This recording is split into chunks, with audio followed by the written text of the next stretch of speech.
Ladies and gentlemen, it's the character of the week.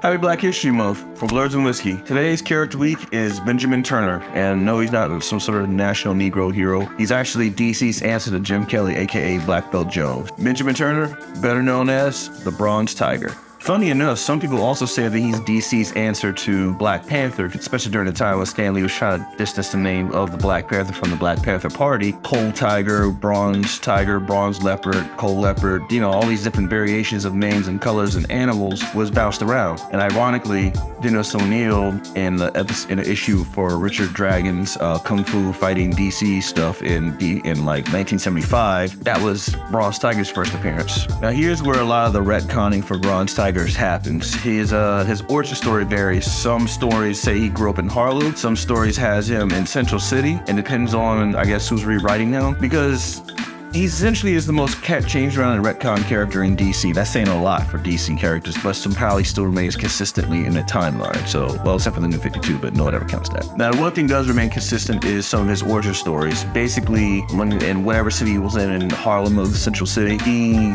was about 10 years old when his parents had an encounter with a home intruder, a burglar. To defend his home, he ended up stabbing the intruder. The part that scared him is the fact that he relished in joy of actually killing, or the action or the thrill of killing.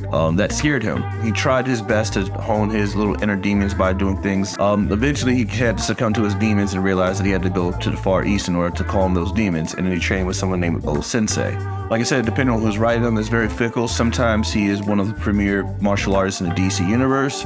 Sometimes he's pretty much DC Universe's litmus test to show how badass protagonist is against this antagonist. But one thing does remain the same about the Bronze Tiger is that he is a formidable opponent no matter what his level is. Trained by O Sensei along with Richard Dragon or sometimes Bruce Wayne, depending on the story, he was then later recruited for this organization called GOOD, G-O-O-D. And no, that's not Kanye West. Actually, it's Global Operation Organization of Defense. And then there's some depictions where he was captured from GOOD. He was captured by the League of Assassins and then brainwashed into becoming then known as the Bronze Tiger, where he became like a assassin for hire. From League of Assassins, then he became part of the Suicide Squad, and that's when he became a prominent character, and that's when he started coming into more of his own as opposed to just a side character. So with the brainwashing of the League of Assassins and the Suicide Squad, sometimes he bounces between anti-hero to villain. He's on par with those such as Richard Dragon, Lady Shiva, Batman, and most of the top martial artists of DC Universe hand-to-hand combat. Now, Bronze Tiger has been featured in a lot of DC media too. He was actually featured in a couple of Arkham Asylum games, and some might remember him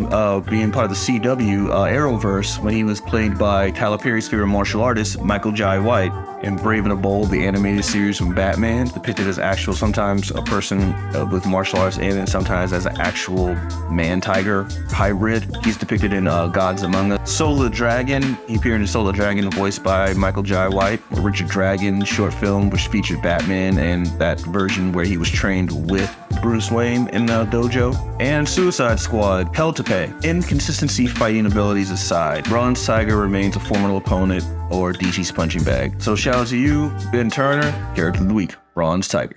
Tiger style. Like, share, subscribe.